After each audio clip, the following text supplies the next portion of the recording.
Lalu materi terakhir itu ini aplikasi perangkat lunak. Jadi nanti sekilas lagi pengenalan tentang Lingo ya, pengenalan lagi, tapi saya rasa kok saya udah pernah ya Lingo, paling nanti saya review lagi sekilas sebentar terkait Lingo dan nanti akan diberikan tugas ya, karena kan dulu juga pernah mengerjakan Lingo untuk tugas besar.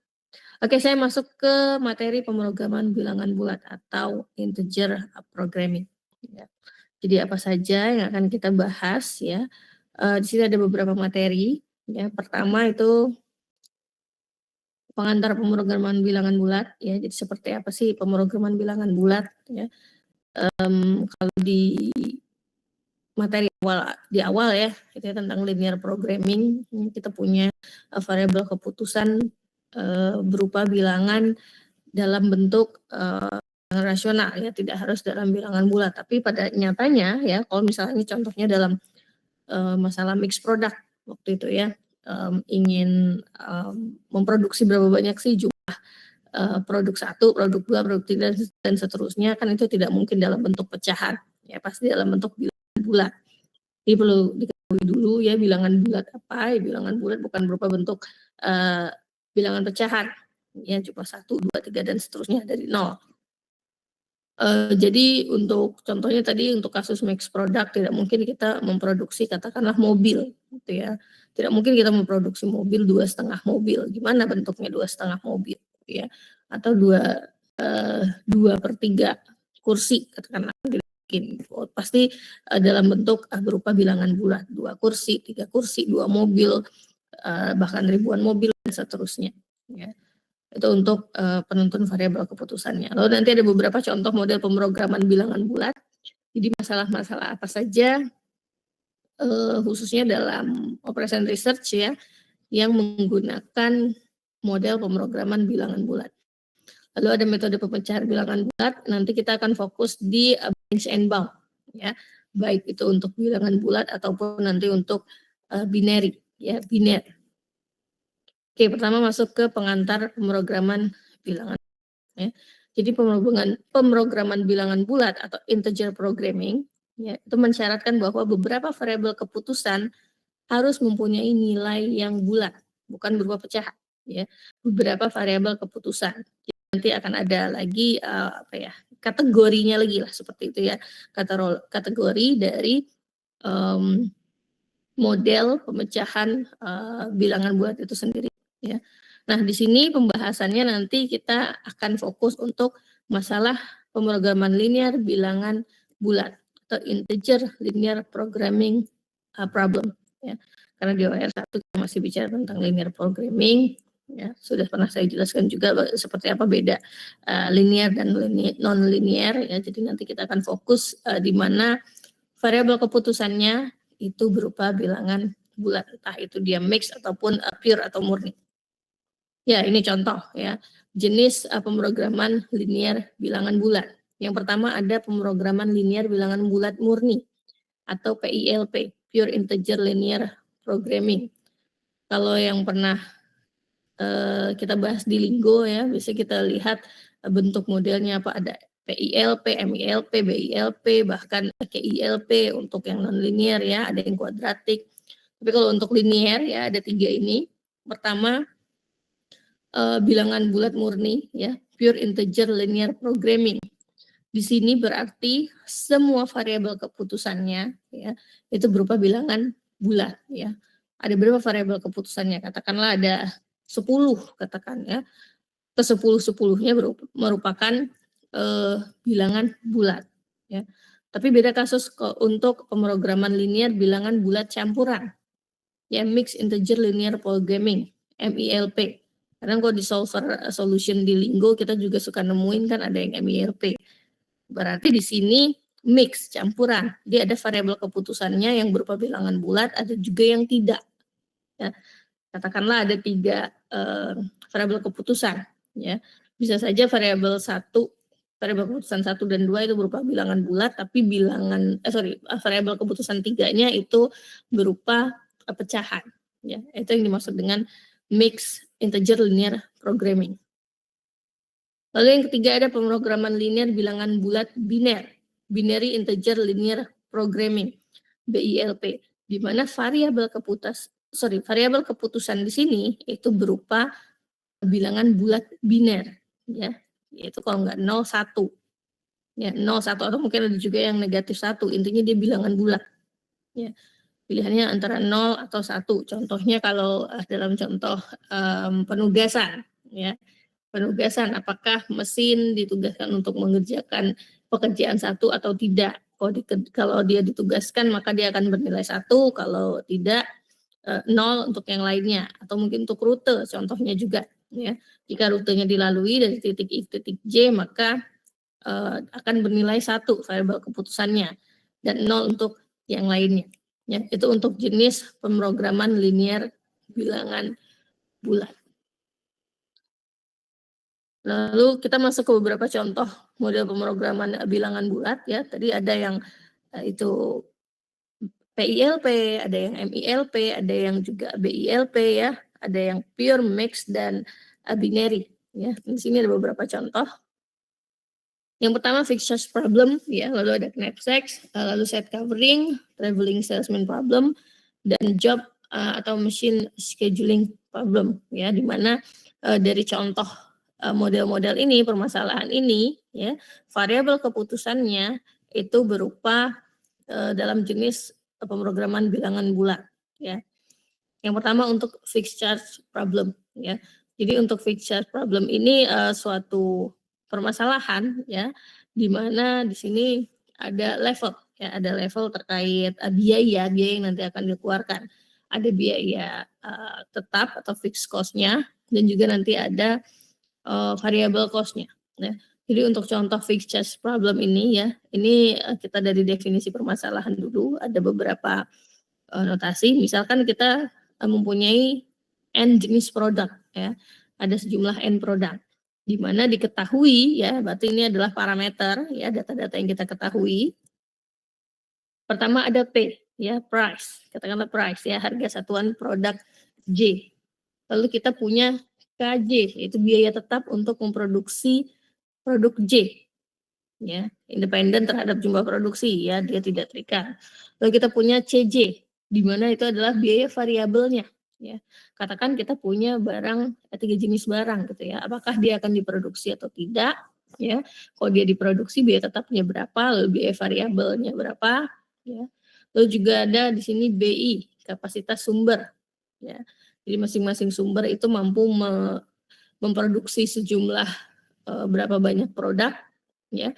Katakanlah pabrik, kapasitas pabrik, oh kita punya beberapa pabrik, antar satu pabrik dan pabrik yang lain punya kapasitasnya masing-masing, bisa sama ataupun beda. Lalu ada AIJ, yaitu kebutuhan sumber I untuk per unit produk J. Ya, jadi itu demand dari masing-masing sumber untuk produk tertentu. Jadi kalau dalam fixed charge problem, ya, permasalahannya adalah menentukan produk yang mana, ya, produk mana yang perlu diproduksi dan jumlah produksinya masing-masing agar diperoleh profit.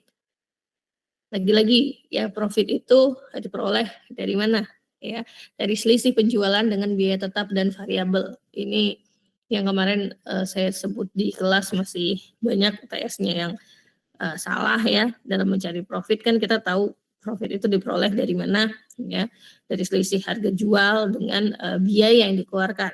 Nah, untuk kasus fixed charge problem, ya, ada biaya tetap dan biaya variabelnya, ya, barulah kita nanti dapat mengakumulasi, ya, mentotalkan yang namanya profit tadi. Ya. Di dalam masalah fixed charge problem, ya, produk mana yang perlu kita produksi dan jumlah produksinya seberapa banyak agar kita dapat memperoleh total maksimum profit dengan memperhatikan kondisi, ya, berarti di sini adalah batasan kita, ya, yaitu pertama ketersediaan kapasitas. Berarti tadi masing-masing sumber itu punya kapasitas tersendiri untuk memproduksi jumlah produk tadi, ya, produk 1, 2, 3 dan seterusnya. Katakanlah ada 3 jenis produk, pabrik 1 mampunya memproduksi berapa, ya, pabrik 2, pabrik 3 untuk masing-masing produk. Lalu batasan berikutnya, jika suatu produk diputuskan untuk tidak diproduksi, maka jumlah produksinya 0. jelas ya. Jadi kalau dia tidak diproduksi, maka jumlah produksinya 0 berarti tidak akan ada biaya ya, entah itu biaya variabel ataupun biaya tetap ya. Lalu di sini ada variabel keputusannya ya, yaitu XJ, yaitu jumlah produk J yang diproduksi, lalu ada YJ, di mana keputusan untuk memproduksi atau tidak produk J. Nah, disinilah bermain nih tadi integer programmingnya ya, di mana YJ itu akan bernilai 1 jika produk J diproduksi, dan dia akan bernilai 0 jika produk J tidak diproduksi. Nah, kita ingin melihat dari harga jual masing-masing, nanti kan diketahui tadi harga jual ya, di sini harga jual dikurangi dengan biayanya nanti yang diketahui, entah itu biaya tetap dan biaya variabel ya. Kita bisa menentukan, memutuskan ya, produk mana yang kita harus produksi ya. Pertama kita putuskan dulu produk mana yang kita produksi dan berapa jumlah yang harus diproduksi untuk dapat memaksimasi profit. Ini definisi permasalahannya. Lalu kita masuk ke model matematisnya. Ya, model matematisnya. Tadi kita tujuannya yaitu ingin memaksimasi profit ya. Seperti di sini ada profit yang akan dimaksimasi ya. Di mana ini tadi adalah total ya. Total dari harga jual per unit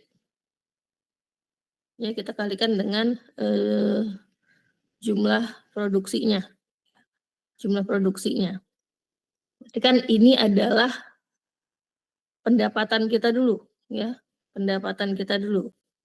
Pendapatan ya. Untuk dapat menentukan yang namanya profit ya, pendapatan atau di sini total penjualan ya.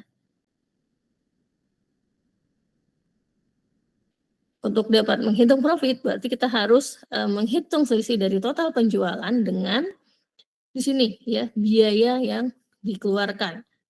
Biaya yang dikeluarkan, di mana K ini tadi adalah biaya tetap ya. Biaya tetap, C ini biaya variabel ya. Biaya variabel ya. Untuk mendapatkan profit itu sama dengan total penjualan dikurangi dengan total biaya. Biayanya kan terdiri dari biaya tetap dan biaya variabel tadi yang sudah didefinisikan. Biaya tetap dan biaya variabel. Ya, untuk biaya tetap dikalikan dengan keputusan apakah produk J tadi diproduksi atau tidak. Produk J diproduksi atau tidak ya. Berarti ini antara 1 atau 0 ya. Kalau dia diproduksi dia akan bernilai 1, tapi kalau dia tidak diproduksi maka dia akan bernilai 0 ya. Kalau dia tidak diproduksi, katakanlah ini YJ-nya 0 ya, maka nilai XIJ-nya pun juga akan 0. Tadi disebutkan di sini batasan. Jika satu produk diputuskan tidak diproduksi, maka jumlah produksinya 0 ya. Kalau YJ-nya 0 otomatis XJ-nya 0 ya. Tapi kalau YJ-nya bernilai 1 ya, kita jumlahkan dengan biaya variabel ya. Biaya variabel yang dikeluarkan dari setiap jumlah produk yang diproduksi ya, yaitu XJ. Dengan ini batasannya ya. Batasannya tadi kita punya kapasitas ya. Di sini kita punya kebutuhan sumber dengan kapasitas masing-masing sumber ya. Kebutuhannya berapa untuk setiap sumber ya, untuk sumber I 1 sampai dengan M. Kebutuhannya kita kalikan dengan jumlah yang diproduksi XJ tadi ya, itu tidak boleh lebih dari kapasitasnya. Ini adalah kapasitas. Seberapa mampu katakanlah masing-masing pabrik ya. Masing-masing pabrik dapat memproduksi untuk jenis produk tertentu. Lalu di sini XJ tadi ya, itu kurang dari sama dengan MYJ, di mana M ini adalah satu bilangan yang besar, XJ tadi adalah jumlah yang diproduksi ya. Jumlah diproduksi itu tidak ya secara total ya, itu tidak boleh lebih dari, tidak boleh lebih dari keputusan si produk J tersebut diproduksi. Ya, harus kurang dari di sini kita tetapkan M ini adalah satu bilangan yang besar ya. Dan XIJ itu lebih dari sama dengan 0 ya. Bisa saja dia diproduksi lebih dari 0 ya, ataupun tadi tidak diproduksi. Bisa saja XJ-nya juga sama dengan 0. Dan YJ tadi adalah variabel keputusan binernya ya. Jadi di sini termasuk binary ya. Binary integer programming yaitu untuk fixed charge problem. Ya. Lalu ada knapsack problem ya. Di mana di sini suatu permasalahan menentukan jumlah item yang perlu dimasukkan ke dalam kantong agar diperoleh nilai total yang maksimum dengan memperhatikan kondisi kapasitas muatan atau berat dari kantong ya. Ini di OR 2 kita udah ketemu ya, udah pernah bahas tentang knapsack problem, jadi tidak perlu banyak saya jelaskan lagi. Di mana variabel keputusannya yaitu jumlah item yang dimasukkan ke kantong ya. Jumlah item dimasukkan ke kantong, fungsi tujuannya yaitu ingin memaksimasi nilai ya, value, ataupun mungkin nanti misalnya diketahui keuntungan ya, value ataupun saya nanti profit ya dari jumlah produk atau barang yang dimasukkan ke suatu kantong, suatu tempat, kontainer, box, apapun itu nanti ya. Dimana pembatasnya ya bahwa jumlah barang ya yang dimasukkan dikali dengan katakanlah ini total berat ya, berat masing-masing ya, berat barang itu tidak boleh melebihi dari kapasitas tempatnya, katakanlah kapasitas box atau kontainer ya, ataupun misalnya nanti kantong, karung atau apapun tempatnya ya. Di mana variabelnya ya, XY-nya itu lebih dari sama dengan 0 dan bilangan bulat. Ya, contohnya tadi kalau misalnya kita mau masukin ke kontainer ya, katakanlah ke kontainer. Ke kontainer kita mau masukin apa contohnya? Lemari ya, lemari. Tidak mungkin kan kita memasukkan 1,5 lemari, 2,5 lemari, 2/3 lemari ya. Ataupun nanti misalnya meja ya, ada lemari, ada meja. Ya nggak mungkin ada salah satu barang yang kita masukkan berupa pecahan gitu ya. Tidak mungkin gitu ya. Jadi variabel keputusannya di sini berupa bilangan bulat. Nah, untuk contoh knapsack ini ya, ini bisa disebut dengan pure integer ya, pure integer. Karena setiap variabel keputusannya ya, yaitu tadi jumlah itemnya itu harus berupa bilangan bulat sehingga semua variabel keputusannya berupa bilangan bulat murni ya, PILP. Ini dapat dikategorikan ke dalam PILP, pure integer linear programming. Lalu ada set covering problem ya, set covering contoh ya, contoh ini adalah menentukan lokasi pendirian POSIX Kamling. Intinya dalam set covering problem itu penentuan ya, penentuan pendirian suatu fasilitas ya, katakanlah fasilitas apapun itu ya, yang dapat mengcover seluruh ya, seluruh kalau di sini seluruh jalan ya. Di sini ada beberapa jalan ya, jadi kita harus mendirikan fasilitas yaitu POSIX Kamling di sini untuk dapat mengcover setiap jalan ya. Contohnya misalnya kita dapat N lokasi pendirian pos tadi dan M jalan, ada biayanya ya, ada biayanya, dan juga di sini ada AIJ yaitu konstanta biner 0 atau 1. Dia akan bernilai 1 jika jalan itu dilayani oleh pos yang berlokasi di J atau 0 ya. Jadi permasalahannya adalah menentukan lokasi pendirian pos di mana tiap jalan dapat dilayani minimal oleh satu pos sehingga diperoleh biaya total pendirian yang minimum Nah, jadi intinya bagaimana kita dapat membangun fasilitas di sini, ya, yaitu berupa posis kamling tadi, yang dapat mengcover seluruh jalan. Jalan A, jalan B, C, dan seterusnya, ya. Seminimum mungkin. Katakanlah misal kita bisa membuat satu, katakanlah misal di sini kita bangun, ya, bangun satu, katakanlah X1, ya, satu posis kamling. Tapi pos di sini kan paling cuma bisa mengcover jalan G sama jalan A. Ya, lalu kita cari lagi, ya. Misal di sini lagi bisa kita bangun X3. Di sini pun juga baru bisa mengcover jalan B dan jalan K. Nah, jadi kita ingin mencari seminimum mungkin fasilitas itu yang dibangun, ya. Karena pasti nanti kaitannya bisa dengan biaya, ya. Dengan pembangunan fasilitas pasti akan ada biaya yang dikeluarkan dalam membangun suatu fasilitas.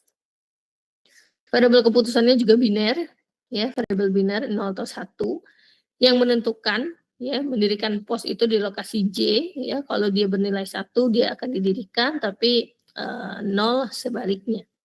Ini juga termasuk, ya, biner, ya.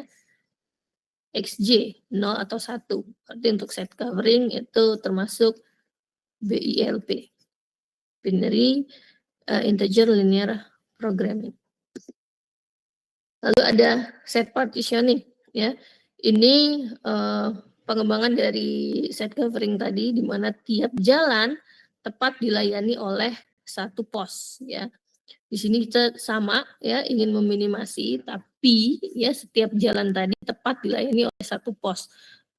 Mungkin kalau untuk set covering, ya, untuk set covering itu dapat dilayani oleh beberapa pos jalan, ya. Intinya kalau dalam set covering, ya, semua jalan itu dapat di-cover dengan seminimum mungkin fasilitas yang dibangun. Itu tadi contohnya pos kamling, ya. Tapi kalau set partitioning, ya, itu tiap jalan tepat dilayani oleh satu pos.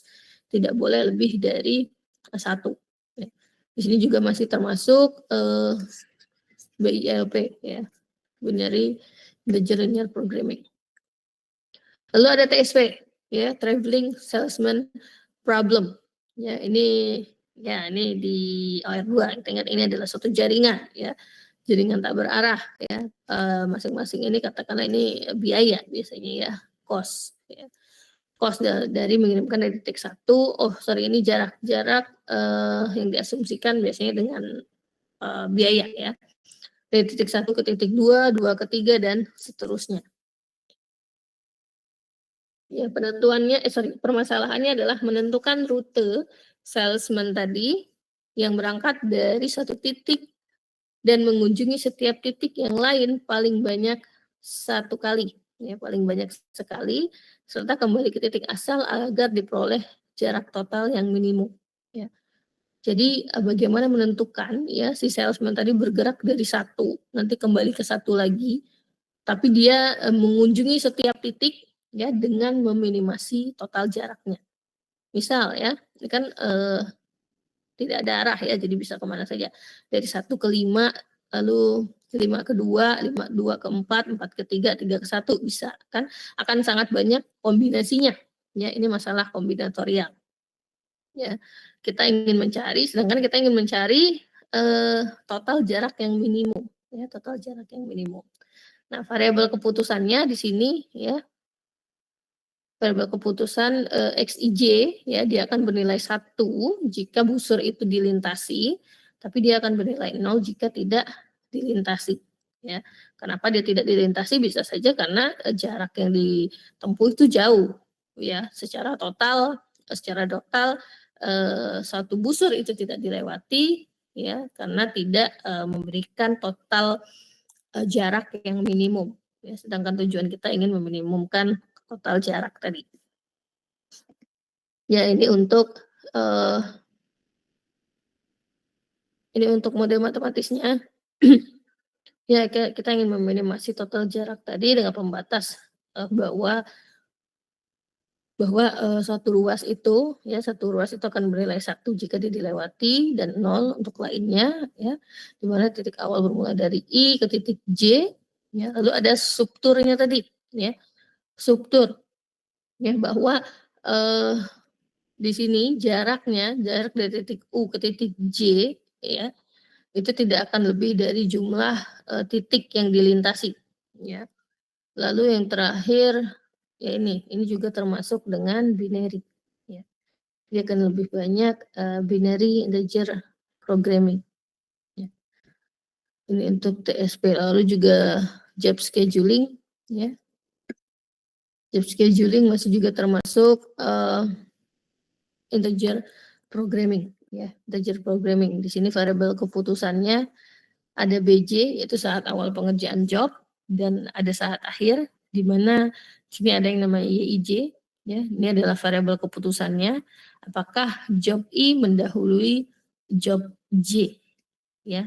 Job scheduling, jadi penjadwalan, mana dulu nih yang harus bekerja, ya, pekerjaan yang mana dulu yang harus dilakukan, ya. Variabel keputusannya berupa masih lagi-lagi binary, ya. Untuk apa tujuannya, ya? Ini untuk menentukan saat awal, ya, dan juga saat akhir, di mana di sini ingin meminimumkan, ya, meminimumkan waktu penyelesaian, ya, waktu penyelesaian tertimbang total weighted completion time. Nah, yaitu untuk beberapa contoh pemrograman bilangan bulat. Ada yang berupa pure dan juga apa tadi binary, ya. Untuk mix itu cukup jarang, ya, mungkin ada beberapa, ya. Ada beberapa contoh untuk mix untuk linear programming, katakanlah mungkin dalam satu produksi, ya, produksi barang yang berupa bilangan bulat, katakan tadi lemari, yang satunya mungkin katakanlah produksi minyak gitu, ya, yang bisa berupa pecahan, ya, mungkin 0, sekian liter dan lain sebagainya, yaitu untuk contoh yang mix, ya, mix integer linear programming atau MILP. Lalu yang terakhir di sini metode pemecahan model pemrograman bilangan bulat, ya, yaitu dengan branch and bound, ya. Saya nggak akan bahas cutting plane, ya, karena itu sangat grafis lah, ya, grafis, kita menggunakan grafis yang terlalu banyak, nanti fraksional juga. Nah, kita gunakan dengan search method, ya, branch and bound, ya. Jadi di dalam branch and bound ini kita ingat ada 3 esensinya, ya. Pertama bagaimana kita branch, ya. Kita bounding dulu, ya. Lalu branching, lalu yang terakhir fathoming, ya. Nanti kita lihat seperti apa algoritma penyelesaian branch and bound, ya. Jadi metode ini paling banyak digunakan, ya, dalam praktek untuk memecahkan masalah pemrograman bilangan bulat, baik murni maupun campuran. Kalau di Linggo juga biasanya itu kelihatan, ya, jenis modelnya apa, ya, entah PILP, MILP, algoritmanya itu sangat sering, ya, BNB tuh ada yang ngerjain Linggo tapi pas ditanya solvernya apa, nggak tahu algoritmanya apa, ya. Jadi nanti kita pelajari lagi, ya, sekilas terkait Linggo, ya. Kalau tulisannya BNB berarti di situ branch and bound, ya, kalau di Linggo, bukan BNB yang lain. Nah, lalu juga untuk algoritma branch and bound ini, ya, pada dasarnya itu prosedur enumerasi, ya, enumerasi yang efisien untuk memeriksa semua solusi layak yang mungkin. Kalau dengan contoh permasalahan sederhana yang mungkin 2 variabel itu masih bisa dikatakan efisien, ya, untuk mengerjakan dengan branch and bound. Tapi kalau misalnya sudah cukup besar, ya, baik itu data ataupun misalnya nanti variabel, ya, itu juga tetap butuh bantuan yang namanya software pasti, ya, untuk dapat mengefisiensikan waktu pekerjaan dalam mencari solusi optimal. Ya, di sini nanti ada 2, baik itu untuk yang PILP dan MILP ataupun juga nanti untuk yang BILP, yaitu biner. Oke, kita pertama masuk ke algoritma branch and bound untuk integer linear programming. Oke, tunggu sebentar.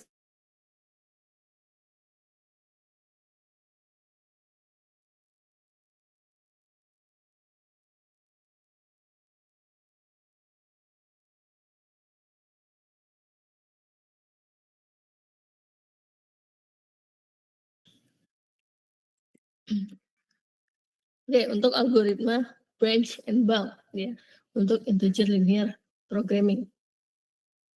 Misalkan ya diberikan suatu masalah pemrograman bilangan bulat di mana modelnya ya memaksimasi Z ya. Z di sini kita punya C, biasanya ini ada koefisien ya, koefisien biaya dikali X, ini adalah variabel keputusan ya. Dengan pembatas ya, kita punya matriks A dikali matriks X ya sama dengan B. B ini adalah konstanta ruas kanan di mana X itu lebih dari sama dengan 0 dan XJ berupa bilangan bulat ya. Untuk C anggota himpunan I ya, di mana I tadi adalah himpunan variabel bilangan bulat 0, 1, 2, 3 dan seterusnya. Langkah pertama itu adalah memecahkan masalah integer linear programming sebagai linear programming. Ingat lagi di materi awal ya terkait linear programming ya, bagaimana cara memecahkan permasalahan linear programming dengan mengabaikan pembatas bilangan bulat ya. Ini langkah pertama, kita masih bounding ya. Kita tidak memperhatikan pembatas bilangan bulatnya dulu ya. Jadi kita abaikan untuk langkah pertama di tahap bounding. Oke, misalkan masalah linear programming dinyatakan sebagai LP1 yang mempunyai nilai optimal dari fungsi tujuan Z1. Jadi dari permasalahan tadi kita cari solusinya ya, kita namakan dengan LP1 ya. LP1 lalu kita dapat nilai fungsi tujuannya Z1 ya. Z1 dengan pembatasnya tadi di ini PL1 ya, ini masalah yang akhirnya ya. Lalu kita asumsikan bahwa solusi optimal dari LP1 tadi itu mengandung beberapa variabel bilangan bulat yang mempunyai nilai pecahan. Katakanlah kita sudah dapat X1 dan X2-nya nih ya, tapi masih berupa pecahan ya, masih berupa pecahan. Sehingga untuk solusi optimal bilangan bulat tadi ya itu belum diperoleh karena masih ada nilai X ya, nilai variabel keputusan yang berupa pecahan. Ya, jadi belum diperoleh dan Z1 tadi ya solusi awal tadi itu menjadi batas atas dari nilai maksimum Z. Ya, ini untuk kasus maksimasi ya, untuk kasus maksimasi. Lalu langkah berikutnya adalah mempartisi daerah layak dari LP1 dengan mencabangkan atau branching ya. Tadi kita udah bonding, kita lalu branching, mencabangkan salah satu variabel bilangan bulat yang nilainya pecahan. Jadi nanti katakanlah X1 dan X2 dua-duanya berupa bilangan pecahan ya, bukan berupa bilangan bulat. Kita pilih salah satu ya untuk kita cabangkan ya. Kita cabangkan ya, kita bagi daerah layaknya. Misalkan variabel XJ ya, itu dipilih untuk dicabangkan dengan nilai pecahan beta J dalam LP1. Ya, nanti kita cabangkan menjadi dua masalah pemrograman linear baru ya, ada LP2 dan LP3 ya. Dengan menambahkan ya, memasukkan masing-masing pembatas baru ya. XJ-nya itu kurang dari beta ya, dan XJ-nya lebih dari beta plus 1 ya. Nanti kita lihat contohnya. Nah, untuk PL2 tadi ya, PL2 kita tambah ini ya. XJ-nya kurang dari sama dengan beta. Ya, ini adalah beta ini nanti adalah bilangan bulatnya tadi ya, bilangan bulat yang berupa pecahan yang ingin kita cabangkan. Lalu di PL3-nya XJ-nya itu lebih dari sama dengan beta plus 1. Ya, ini contohnya.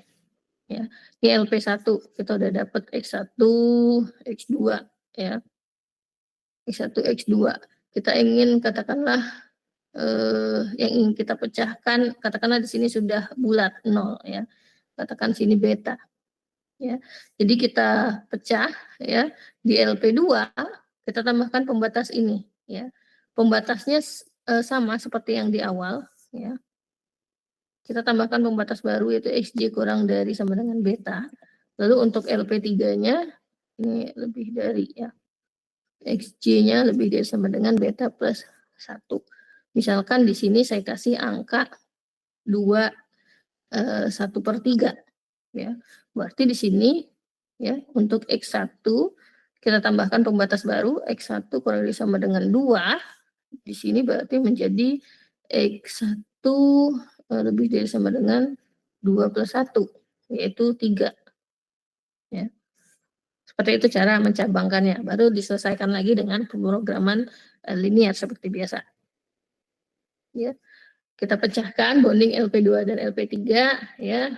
Kita lakukan langkah yang sama ya jika masih ditemukan pecahan ya, ditemukan pecahan tetap kita lakukan lagi tadi branching lagi ya sampai diperoleh solusi sampai diperoleh kondisi fatoming gitu ya, kondisi fatoming. Ya, setelah masalah linear programming tadi dipilih untuk dicabangkan, ya, langkah selanjutnya kita memilih variabel bilangan bulat dengan nilai pecahan yang akan dicabangkan untuk membentuk dua masalah linear programming baru. Ya. Lalu yang baru tadi kita pecahkan itu kita cabangkan ya. Ini kita selesaikan. Ya. Di sini kita akan dapat Z2, lalu kita dapat X1-nya tadi berapa, X2 dan seterusnya ya. Di sini juga kita dapat Z3.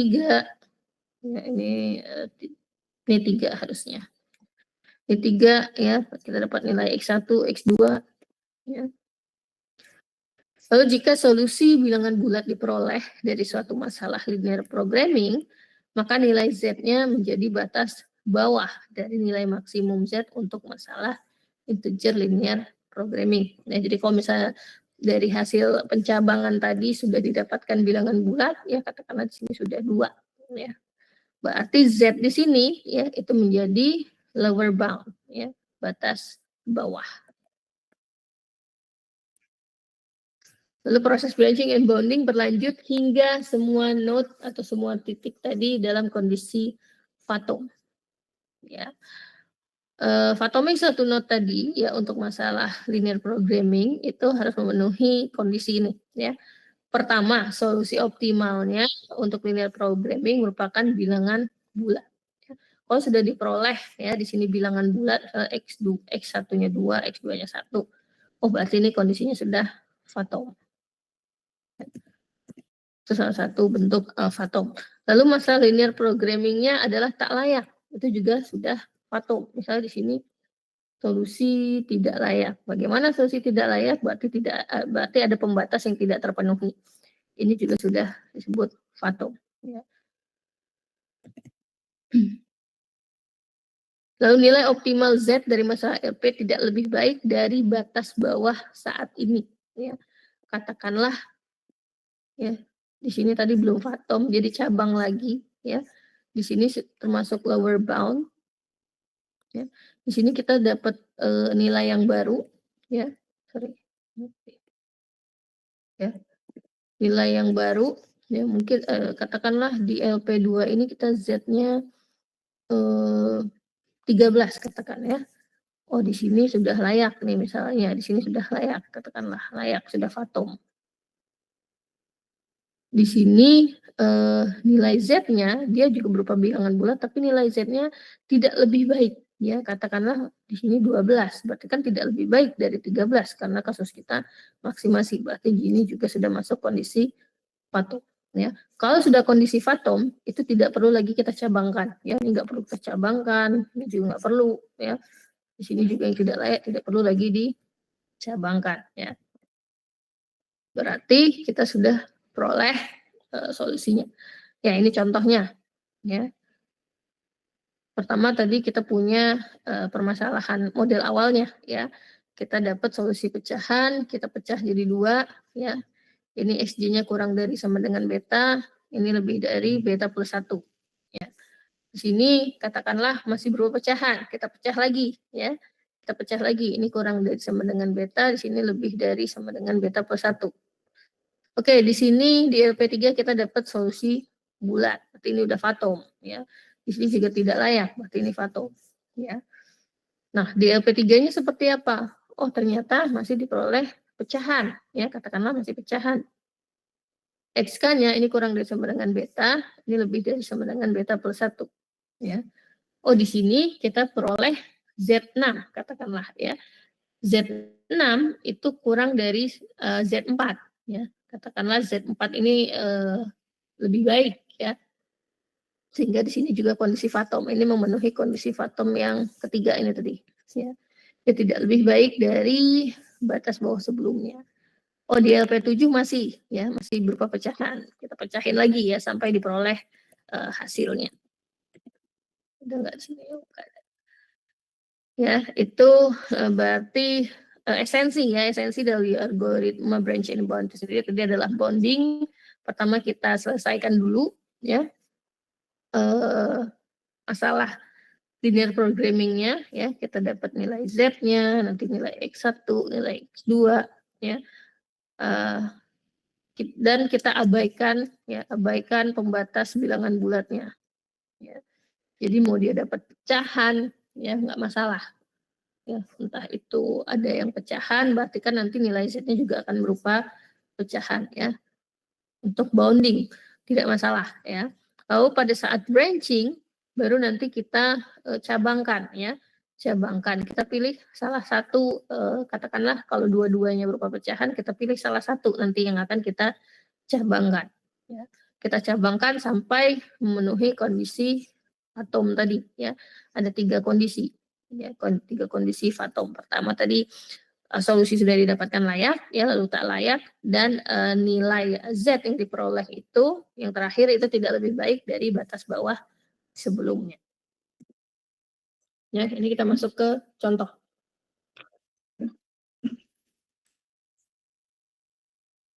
Ya, katakanlah kita langsung dapat nih modelnya ya. Saya nggak usah kasih narasi, langsung nih modelnya dapat ya.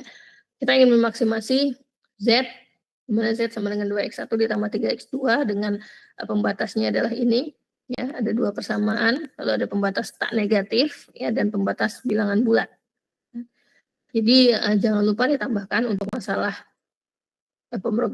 masalah integer programming ya, ada yang namanya pembatas berupa bilangan bulat, tidak hanya pembatas tak negatif. Ini masih suka banyak yang lupa nih pembatas tak negatif nih ya, menuliskan pembatas tak negatif. Padahal itu salah satu batasan juga ya dalam menyelesaikan permasalahan. Ya, kita cari ya, biasa pakai linear programming ya, linear programming, diingat lagi linear programming di materi awal ya. LP1 ya, ini masih berupa LP1. LP1 kita dapat nilai Z-nya, dapat nilai X1, dapat nilai X2 ya. Ini hasilnya.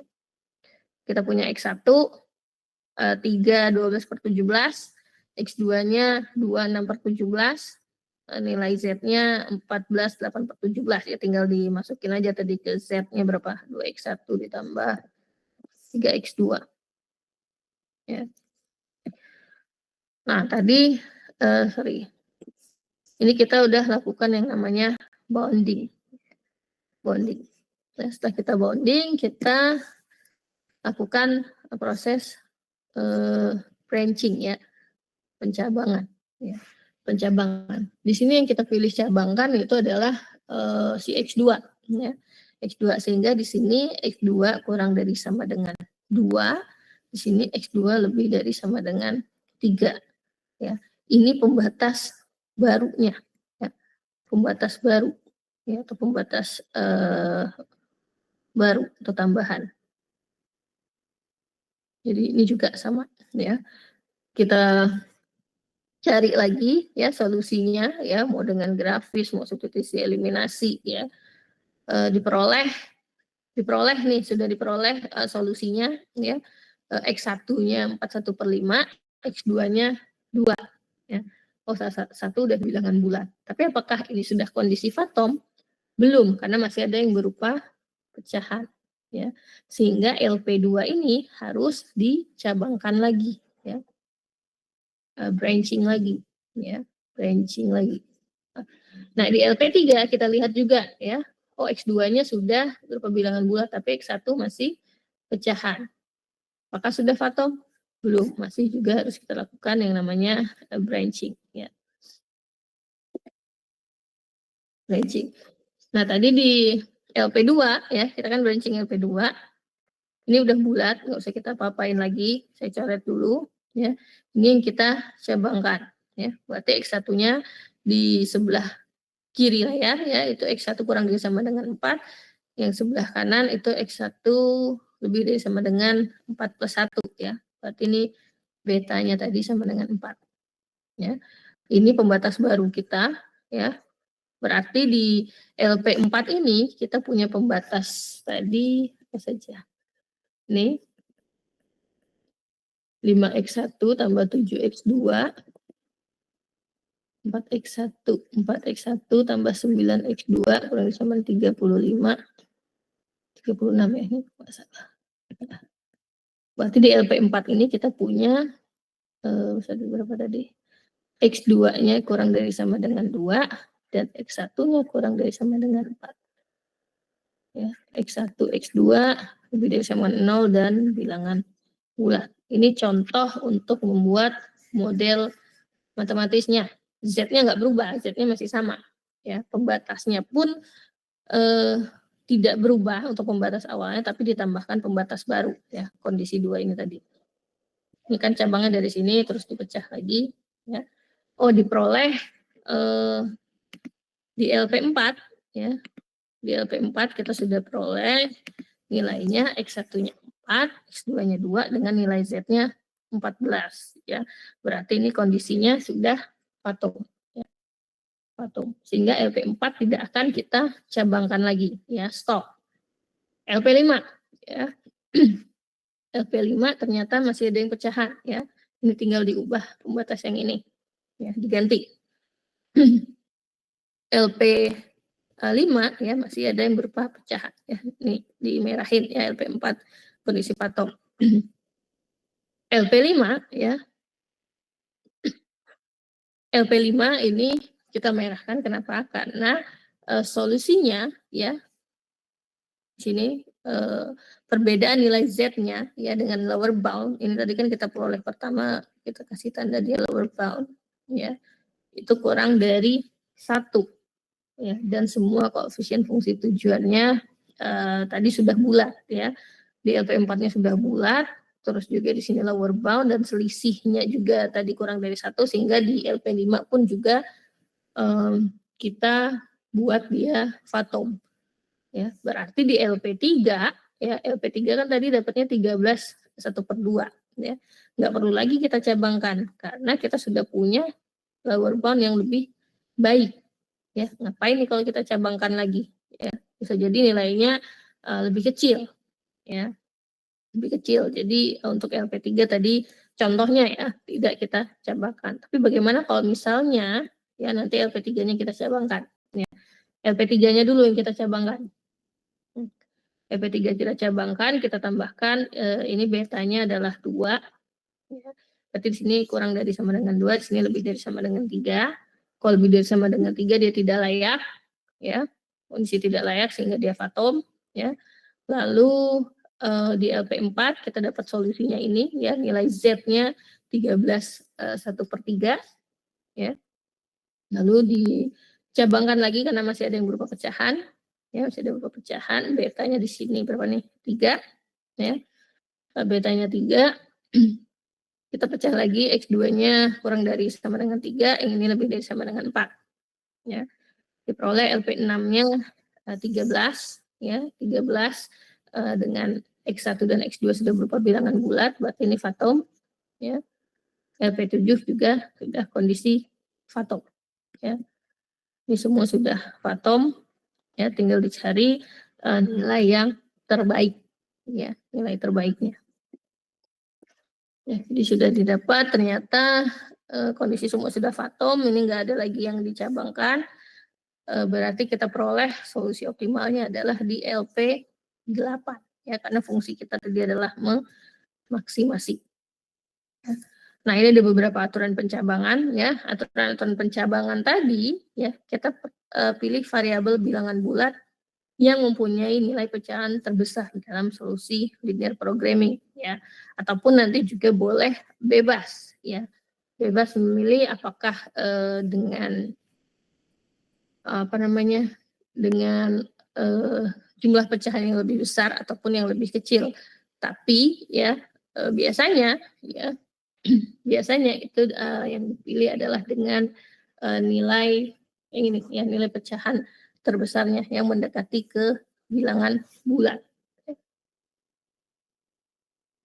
Atau aturan lainnya ya, itu kita pilih variabel bilangan bulat yang mempunyai prioritas paling tinggi ya. Kalau misalnya nanti ada apa ya, ada suatu kriteria lagi ya, ada contoh kriteria prioritas ya, itu bisa juga digunakan. Tapi kalau tidak ada ya, aturannya bisa dengan aturan yang bebas ya, bisa juga dengan indeks yang paling kecil ya, untuk pemilihan mana yang akan dicabangkan. Ya, itu untuk branch and bound untuk integer programming ya. Lalu di sini ada algoritma branch and bound untuk BILP, binary integer linear programming. Oke, sebentar saya cari casan dulu.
Oke, kita lanjut lagi untuk algoritma branch and bound untuk binary ya, binary integer linear programming, BINER.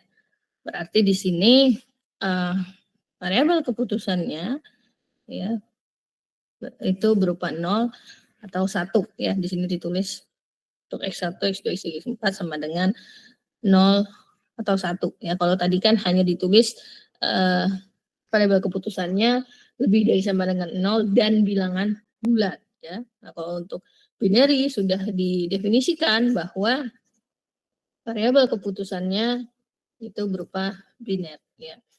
Katakan kita punya apa namanya, kasus ya, satu permasalahan yaitu maksimasi ya, nilai Z 9x1 plus 5x2 plus 6x3 plus 4x4, berarti ada 4 variabel keputusan dengan pembatas berikut ya, ada 1 2 3 4 pembatas ditambah pembatas biner ya, dalam pembatas.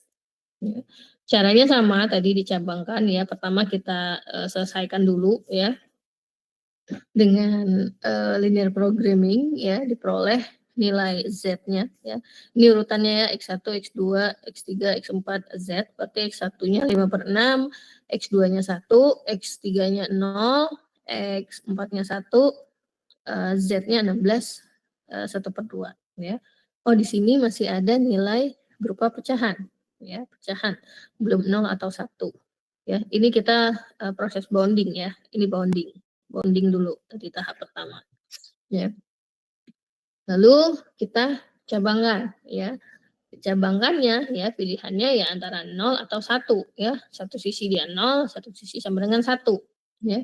Berarti di sini kita tambahkan pembatas barunya, yaitu ini X1 sama dengan 1 ya untuk LP2. Untuk LP3 X1-nya sama dengan 1 ya. Oke, diperoleh solusinya nih. LP2 01 01, Z-nya 9 ya. LP3 masih ada yang pecahan, yaitu X2 dan X4 ya. Sehingga LP2 kondisi Fathom, LP3 masih kita cabangkan ya. Pilih mana yang mau cabangkan ya, X2 atau X4. Nilainya sama ya, sama-sama 4/5. Terserah mau yang mana yang dicoba ya. Di sini diambil contohnya X2 ya, X2 sama dengan 0 untuk LP4, X2 sama dengan 1 ya untuk LP5. Diperoleh nilai Z dan nilai X-nya ya. Di LP4 masih ada yang pecahan. Di LP5 juga masih ada yang pecahan ya. Kita lihat nilai Z-nya ya. Nilai Z-nya di sini 13/4/5, di LP4, di LP5 16. Nilai Z-nya sudah bulat tapi nilai variabelnya masih pecahan ya. Sedangkan kita tadi punya pembatas yaitu ini ya, variabel keputusannya berupa biner ya. Biner sehingga LP5 pun masih harus kita cabangkan ya. Di sini tadi ada ini X4 ya harusnya, X4 ya. X4. Kita punya LP6 dan LP7, LP7 tidak layak, LP6 pun masih ada yang berupa bilangan pecahan ya, bilangan pecahan ya. Sehingga masih harus dicabangkan ya, dicabangkan. LP8 baru diperoleh bilangan bulat semua dan LP9 tidak layak ya. Ini Fathom. Bentar.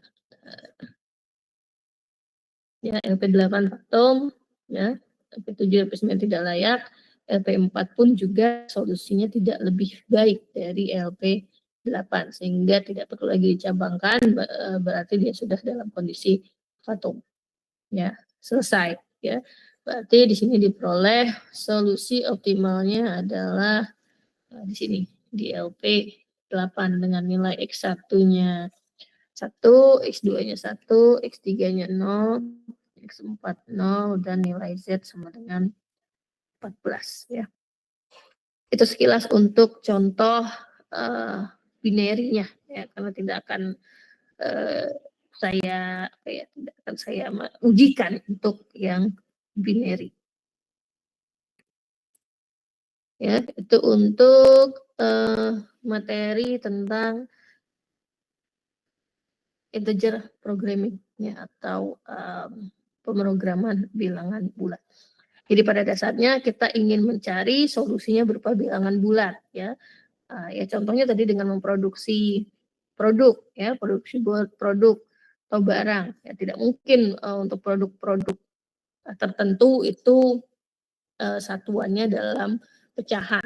Nah, contohnya tadi mobil, buku, botol dan lain sebagainya itu tidak mungkin dalam bentuk pecahan sehingga solusinya ya sehingga keputusan dalam menentukan jumlah produksinya itu harus dalam berupa bilangan bulat ya ataupun tadi ada beberapa contoh ya baik itu penentuan rute ya penentuan keputusan apakah produk itu diproduksi atau tidak ya lalu juga di bagian penjadwalan ya penjadwalan dan beberapa contoh-contoh yang lainnya.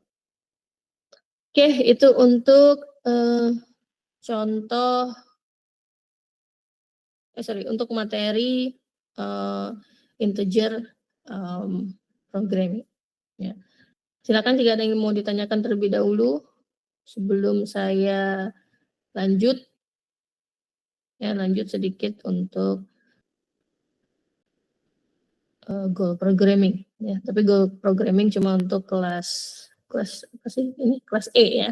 Tapi terserah kalau mau kelas D masih mau join nggak apa-apa, tapi kalau kelas D mau live setelah ini saya lanjut juga tidak masalah ya. Silakan. Oh iya, untuk kelas E belum saya umumkan ya. Kalau kelas D kemarin sudah saya sampaikan. Seminggu atau 2 minggu lagi kemarin saya bilang kita akan kuis ya. Bisa jadi minggu ini atau minggu depan kita akan kuis ya. Jadi siap-siap aja. Saya sedang menyiapkan soal kuis dan soal latihan, sama soal UAS ya. Itu lagi saya susun. Jadi silakan dipelajari lagi materinya ya. Materinya udah saya upload sih kalau nggak salah ya. Materinya udah saya upload, materinya juga masih sama saja ya, tinggal kalian perbanyak latihan saja ya.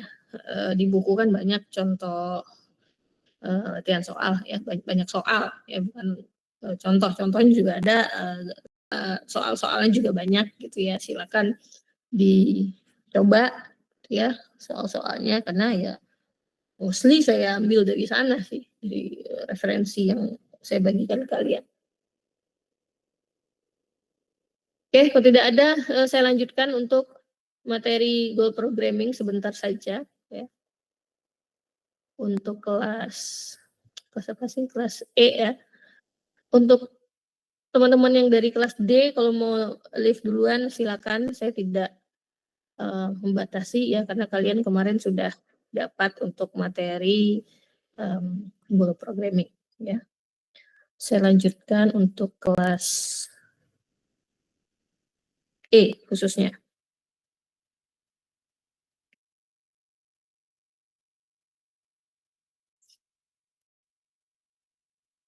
Oke, jadi untuk pemrograman sasaran atau goal programming, nanti yang akan diujikan itu hanya sebatas bagaimana membuat modelnya, ya, membuat modelnya saja.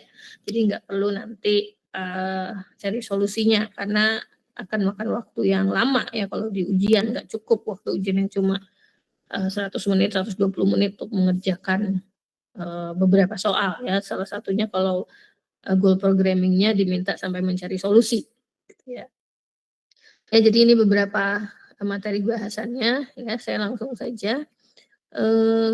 Goal programming ya, atau pemrograman sasaran. Biasanya kan kita tahunya itu single objektif ya, single objektif. Fungsi tujuannya cuma satu gitu. Apakah hanya meminimumkan biaya, atau memaksimumkan keuntungan, atau meminimum jarak gitu ya. Nah, kalau di goal programming ya, ini ada multiple objektif ya. Jadi tujuannya itu lebih dari satu. Yang mana pada kenyataannya memang seperti itu ya. Jadi seorang decision maker memang dihadapkan dengan situasi di mana dia harus apa ya, memperoleh ya, harus mencapai satu tujuan yang lebih dari satu ya. Entah itu dia ingin memaksimumkan penjualan, tapi dia juga ingin meminimumkan biaya ya. Nah, disinilah nanti goal programming ini berperan ya, bagaimana bisa menyeimbangkan untuk mencapai lebih dari satu tujuan tersebut ya. Yang ingin dilakukan yaitu dari deviasinya ya, dari deviasinya. Katakanlah perusahaan nanti punya yang namanya target gitu ya, target atau tujuannya. Ya, apa sih tujuannya? Apakah dengan melakukan dua hal tersebut ya, mencapai dua tujuan tersebut, kita harus meminimasi atau memaksimasi salah satunya gitu ya. Jadi bagaimana nanti perusahaan dapat level manajemen khususnya ya, dapat menetapkan seperti apa sih deviasi ya, nanti penyimpangan yang nantinya akan dioptimalkan ya dalam mencapai tujuannya. Ya, ini yang dinamakan dengan deviasi ya. Jumlah yang diperoleh dari standar ya, atau dari tujuan yang nanti diharapkan, atau bisa kita katakan target atau sasaran ya. Jadi berapa banyak sih jumlahnya ya, kita ingin melihat seberapa besar jumlah penyimpangan tadi ya, penyimpangan dari target ataupun tujuan yang ditetapkan oleh perusahaan. Ya. Nanti kita ketahui ya deviasi gitu ya, deviasi untuk memaksimasi tujuan ya, berarti semakin besar penyimpangan yang positif ya, itu pasti akan lebih baik ya. Contoh, kita ingin memaksimasi keuntungan ya. Katakanlah keuntungan kita targetnya 100 juta nih bulan ini ya.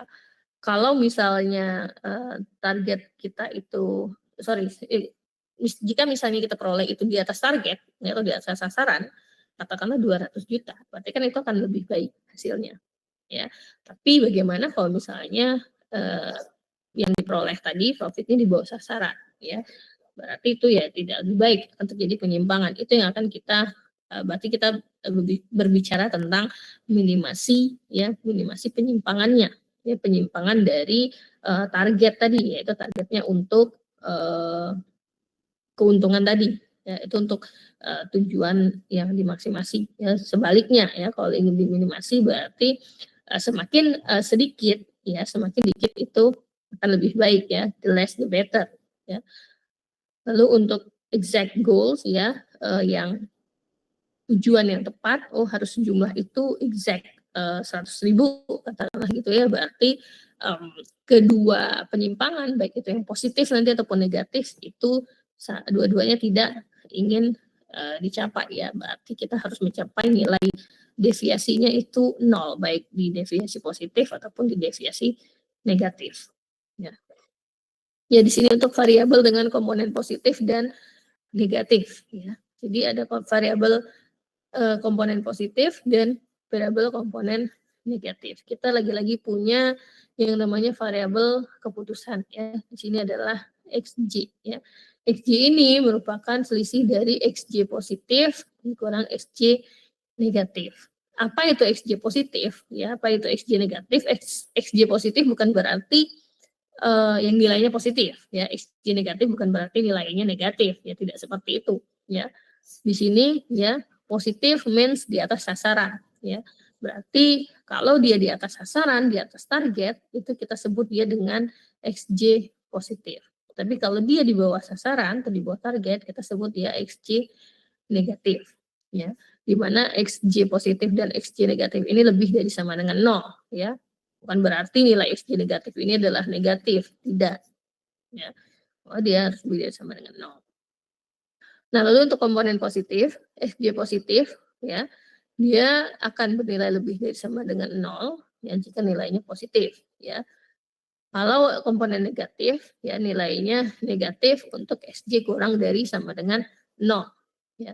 Berarti kan dia akan bernilai positif juga ya kalau dia min XJ dan XJ-nya kurang dari sama dengan 0. Ya, ini contoh ya, ilustrasi lah dari biaya inventory ya terhadap proporsionalitas dari asumsi dalam linear programming. Katakanlah ZJ ini adalah biaya ya, biaya inventory cost-nya ya. XJ ini adalah inventory level ya. Bisa kita lihat semakin tinggi inventory level ya akan semakin besar biayanya, biaya penyimpanannya. Dia berbanding lurus ya, berbanding lurus. Ya katakanlah kalau misalnya kita punya level inventory ya di gudang kita ada 1000 lah, ada 1000 produk yang tersimpan. Katakanlah satu produk itu harganya 1000 ya. Harganya Rp1.000 ya. Jumlah produknya katakanlah ada 1000 juga ya, Rp1.000. Ada berapa uang kita yang tertahan di dalam gudang? Berarti kan ada 1 juta uang kita yang tertahan di dalam gudang. Katakanlah biaya penyimpanannya untuk satu produk itu 10%-nya ya. Berarti kan 10%-nya ini ada 100 ya. 100 kali 1000 udah 100.000 ya. Ada 100.000 biaya penyimpanan yang harus kita keluarkan ya. Jika level inventory kita itu tinggi. Tapi ya kalau inventory level kita itu negatif ya, level inventory kita itu negatif ya, juga akan ada di sini berbanding terbalik ya, kekurangan kita ya, kekurangan di barangnya ya. Semakin negatif level inventory, maka biayanya juga akan semakin besar ya untuk inventory cost-nya ya, karena akan ada yang namanya shortage cost ya, stock out ya, karena di situ juga ada biaya yang harus dikeluarkan, karena kan total inventory cost kan terdiri dari tidak hanya biaya simpan ya, ada biaya lainnya juga yang ada di dalam biaya inventory. Nah, ini ada fungsi tujuannya ya. Fungsi tujuan ya juga terdiri dari komponen positif dan komponen negatif ya. CJ-nya ya, bernilai positif untuk XJ-nya lebih dari 0 dan bernilai negatif untuk XJ kurang dari sama dengan 0 ya. Z-nya di sini adalah penjumlahan ya dari komponen positif dan komponen negatif, bergantung nanti berapa koefisiennya. Ini diketahui nanti ya, atau ini nanti disebut bobot ya. Dengan syarat ya, dengan syarat jika CJ positif tadi, koefisiennya yang positif dijumlah dengan koefisien dari negatif, komponen negatif, jika lebih dari sama dengan 0, maka fungsi tujuannya adalah meminimasi. Sebaliknya, kalau kurang dari sama dengan 0, fungsi tujuannya memaksimasi. Ya. Nah, lalu ada yang namanya fungsi linier. Ya, tadi ada fungsi pertama variabel keputusan, ya komponen positif, komponen negatif, ada fungsi tujuan, ya komponen positif, komponen negatif, lalu ada fungsi liniernya, batasnya yang berupa komponen positif dan negatif. Ya, komponen positif dan komponen negatif ini sama saja seperti pembatas kita biasa, gitu ya. Misalnya untuk I sama dengan 1, kita punya A11 X1 tambah A12 X2 sama dengan B1 gitu ya. Nah, I2 dan seterusnya ya. A21 X2 A22 X2 sama dengan B2 dan seterusnya, bergantung dari jumlah J-nya nanti ada berapa. Ya. Komponen positif ya, ini ditambahin aja tanda positif, tambahin negatif, dia akan mempunyai nilai jika kondisi ini dipenuhi ya. Jika nilainya lebih dari sama dengan 0, dan dia akan punya nilai negatif jika kurang dari sama dengan 0. Lalu kita punya variabel pembantu di sini, auxiliary variable. Ya, kita tadi punya D positif, D negatif. Katakanlah kita bicara D1 dulu ya. Untuk I sama dengan 1 nih. Ya. D1 positif ya, itu adalah fungsi linear tadi ya, fungsi linear dengan komponen positif ya. Kalau D1 negatif ya, itu adalah fungsi linear dengan komponen negatif. Sehingga fungsi tujuannya nanti ya menjadi ini ya. Tadi kan awalnya Z sama dengan CJ positif, XJ positif ditambah CJ negatif, XJ negatif ya. Sekarang berubah menjadi D-nya. Ya, nanti kita sederhanakan ya dengan variabel pembantu supaya tidak terlalu banyak gitu ya. Jadi diberikan pembantu, variabel pembantu yaitu DI positif dan DI negatif ya, akan lebih sederhana untuk fungsi tujuannya. Dengan syarat ini tadi ya. Kalau nilai CJ-nya lebih dari sama dengan 0, maka dia minimasi, jika kurang dari sama dengan 0 dia maksimasi. Ini fungsi tujuan tadi ya yang sudah disederhanakan, pembatasnya sekarang ya. D1 positif dikurang D1 negatif itu adalah si variabel pembantunya tadi. Ini, ya. Atau pindah ruas ya, ini pindah ruas. Jadi seperti ini ya. Variabel pembantunya di sisi kiri ya dikurangi dengan D1 positif dikurang D1 negatif ya. Di mana D1 positif dan D1 negatif ini adalah nanti disebut D1 ya. Ya, ini kita masuk ke contohnya ya. Model pemrograman sekarang. Oke, tunggu sebentar.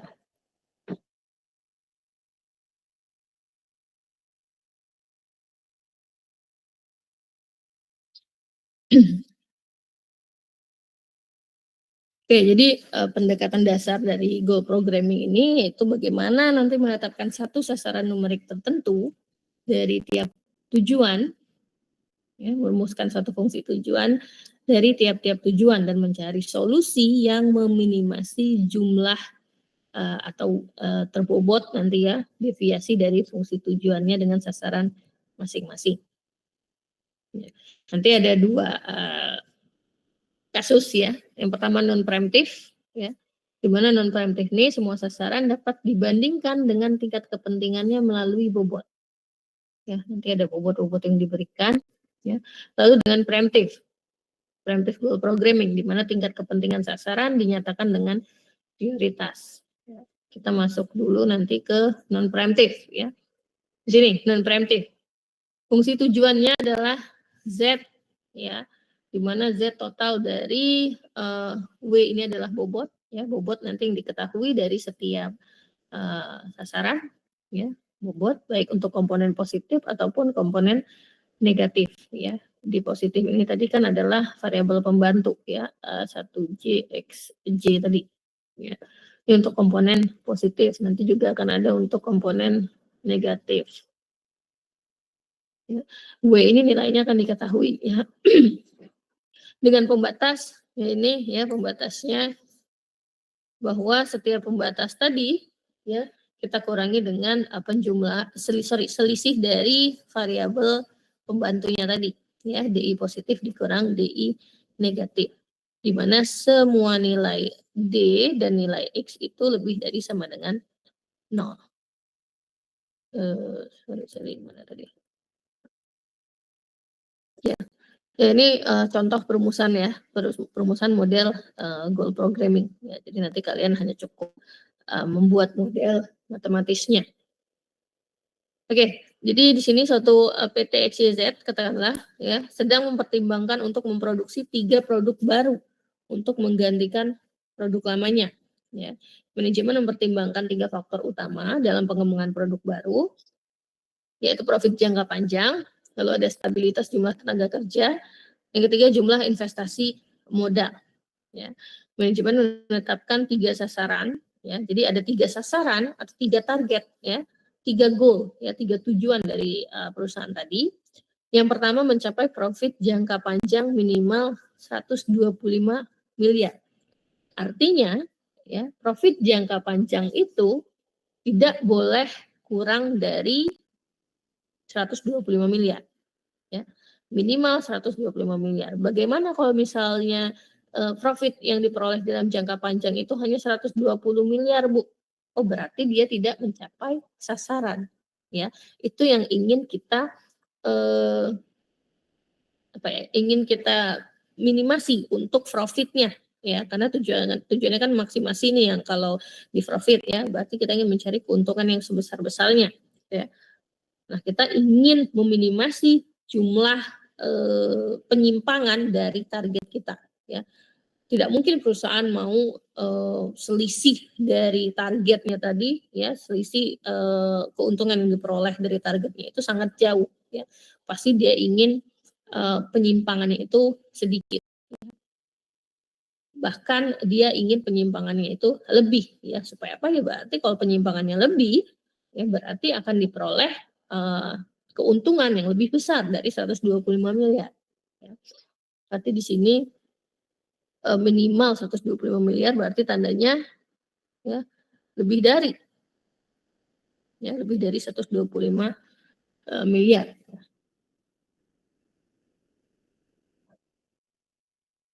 Lalu berikutnya sasaran kedua ya, mempertahankan jumlah tenaga kerja pada jumlah 40.000 orang ya. Berarti di sini untuk tujuan yang tadi exact ya, sama dengan ya, berarti sama dengan 40.000 ya. Tapi bagaimana kalau misalnya tenaga kerjanya kurang dari 40.000? Oh, berarti sasarannya atau targetnya tidak tercapai ya. Lalu apa bentuk konsekuensinya ya, penaltinya jika tenaga kerjanya tidak sampai 40.000? Atau bagaimana jika tenaga kerjanya lebih dari 40.000? Ya, penalti seperti apa nanti yang akan diperoleh ya. Jadi untuk target kedua itu harus tetap mempertahankan jumlah tenaga kerja sebesar 40.000 orang. Lalu yang ketiga, ya, mempertahankan investasi modal maksimal 55 miliar. Ya, berarti modal yang dikeluarkan itu paling banyak 55 miliar. Berarti di sini tanda kurang dari, ya. Tidak boleh lebih dari 55 miliar untuk modalnya. Bagaimana kalau misalnya modal kita 40 miliar, Bu? Oh, berarti itu tercapai tujuan kita dong, ya. Karena kita maksimal tadi hanya mengeluarkan 50 miliar. Semakin dikit berarti semakin baik, ya. Tapi bagaimana jika modal yang kita keluarkan itu lebih dari 50 miliar, katakanlah 70 miliar. Ya. Berarti ada penyimpangan di sana, ya. Katakanlah nanti akan ada dampak lainnya atas penyimpangan dari target ketiga ini tadi, ya. Nah, dari 3 tujuan ini tadi perusahaan menetapkan, ya, ada bobot penalti, ya. Ini sebagai satu satu strategi, ya, bagaimana bisa mencapai target tadi. Oh, pertama untuk profit jangka panjang, ya. Bagaimana jika profit kita tadi di bawah sasaran? Bagaimana jika profit kita tadi kurang dari 125 miliar, sedangkan kita minimal 125 miliar, ya. Akan ada dikenakan biaya penalti sebesar 5, ya. Tanda negatif di sini ini artinya adalah di bawah sasaran, ya. Jika profit jangka panjang kita tadi kurang dari 125 miliar, ya. Lalu untuk target kedua, target pertama dulu kita bicara bagaimana jika profit jangka panjang kita itu lebih dari 125 miliar. Apakah akan ada penalti? Tidak perlu, ya. Tidak perlu ada penalti. Toh profit kita bisa lebih besar gitu, ya. Kenapa harus ada penalti? Gitu, ya. Berarti kan kinerjanya bagus, ya, penjualannya bagus, katakanlah seperti itu. Lalu untuk target kedua, ya, mempertahankan jumlah tenaga kerja pada jumlah 40.000 orang, ya. Bagaimana jika tenaga kerja di atas sasaran? Berarti kalau tenaga kerjanya lebih dari 40.000, ya. Oh, akan ada biaya penalti sebesar 2, ya, jika gagal mencapai target tadi, ya. Berarti jika mencapai tenaga kerja lebih dari 40.000, ada sebesar 2 bobot penaltinya, ya.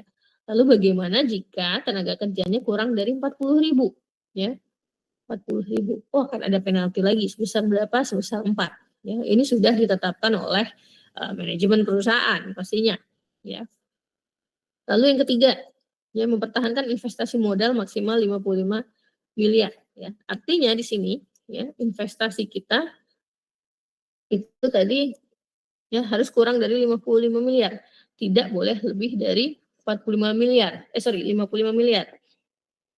Tapi bagaimana jika modal kita itu katakanlah lebih dari 55, ini katakanlah 60, ya, 60, berarti kan ini di atas sasaran, ya.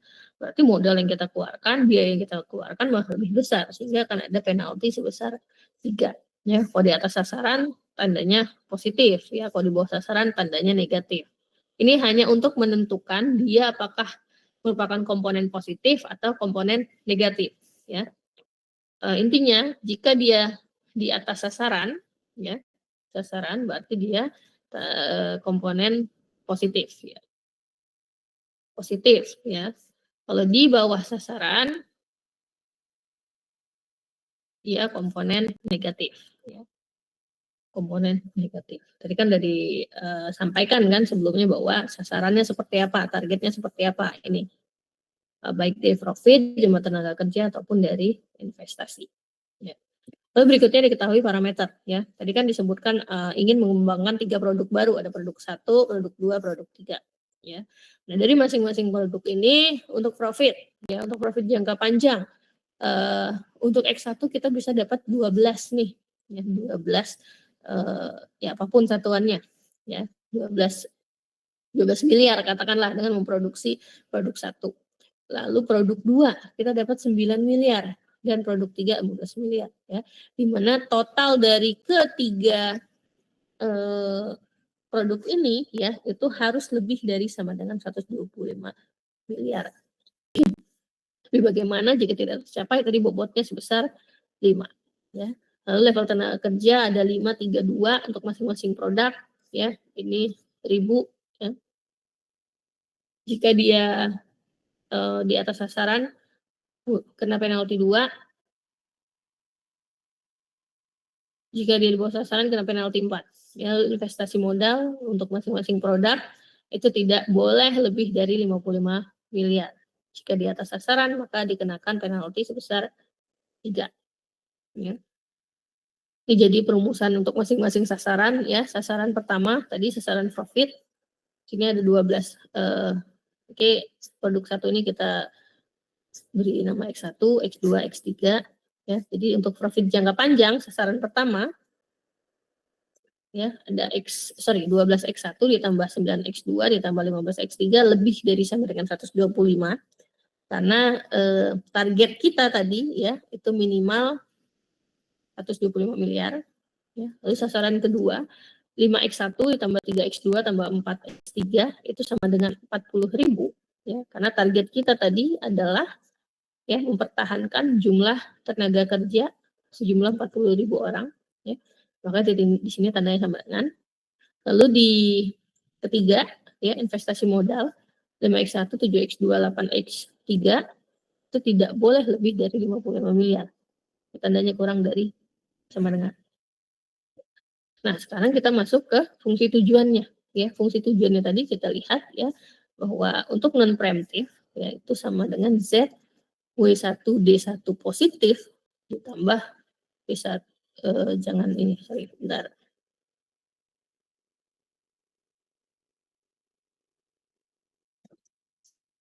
Z sama dengan sigma I sama dengan 1 sampai N, ya.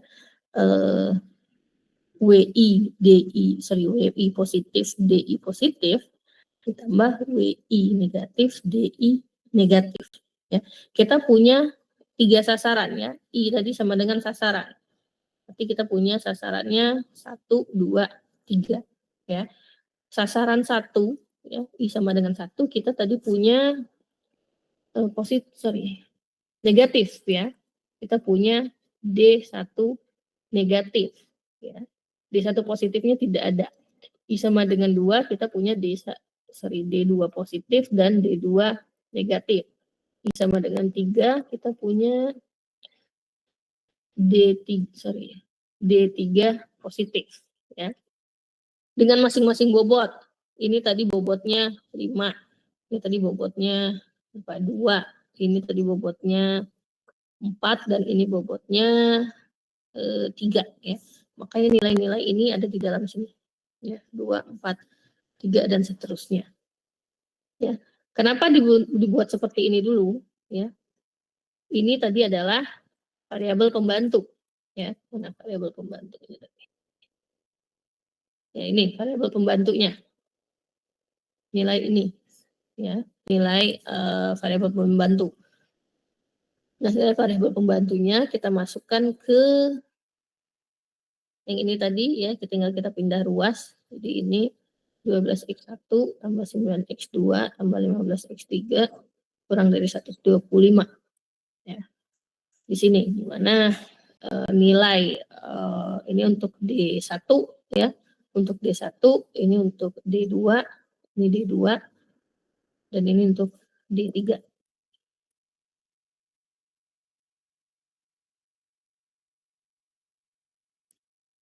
Di sini, ya. Untuk nilai D1 D1 positif dikurang D1 negatif itu adalah variabel pembantunya tadi, ya.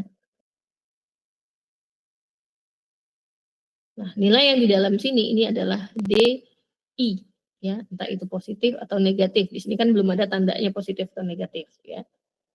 Ini introduction dari variabel pembantunya tadi D1. D1 tadi adalah ini, ya. D1 sama dengan D1 positif dikurang D1 negatif. Nilai ini tadi kita peroleh dari sini, ya. Dari persamaan di setiap sasaran. Nih, ya. Persamaan di setiap sasaran itu merupakan variabel pembantunya. Sehingga ya untuk dapat menentukan ya dia apakah meminimasi atau maksimasi, kita lihat dari jumlah koefisiennya. Nah, ini kita lihat fungsi tujuannya ya. Apakah dia meminimasi atau memaksimasi untuk komponen positif dan komponen negatif dijumlahkan. Kita jumlahkan ya. Kita punya komponen positifnya tadi dari sini saja. Oh, dari sini ya. Komponen positifnya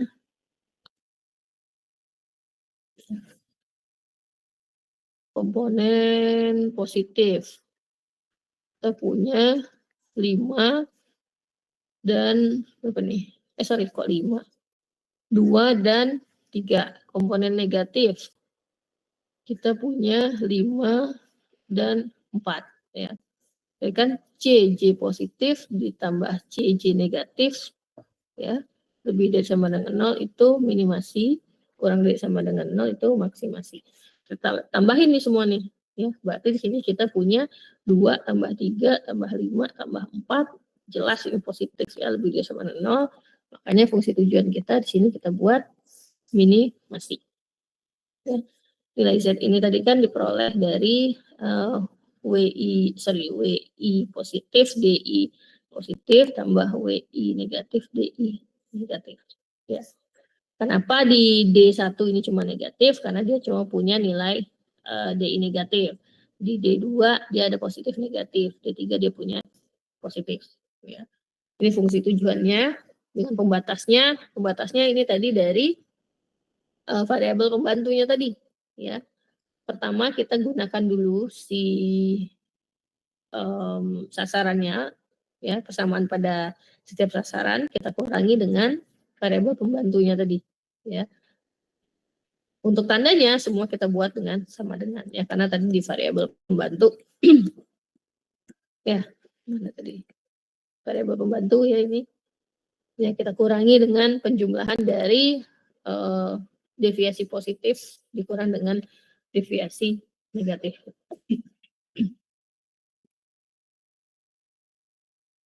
Ya, untuk semua pembatas ya. Pembatasnya dari mana jumlahnya? Pembatasnya dari jumlah sasaran yang kita punya tadi. Ya, sasarannya ada berapa? 3, berarti ada 3 pembatasnya. Gitu ya.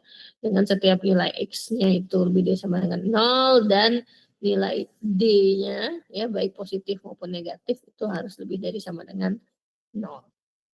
Ya, diselesaikan dengan simplex ya, kalian nggak perlu nyelesain ya. Sini langsung kita peroleh hasilnya.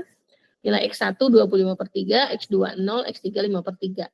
Ya, itu untuk nilai X-nya. Tinggal dimasukin ke nilai Z, diperoleh nilai Z-nya 16/2/3. Yang ingin kita lihat adalah nilai D-nya. Ya, nilai penyimpangannya tadi. Tadi kita punya untuk I sama dengan 1 itu D negatif. Ya, 1 negatif.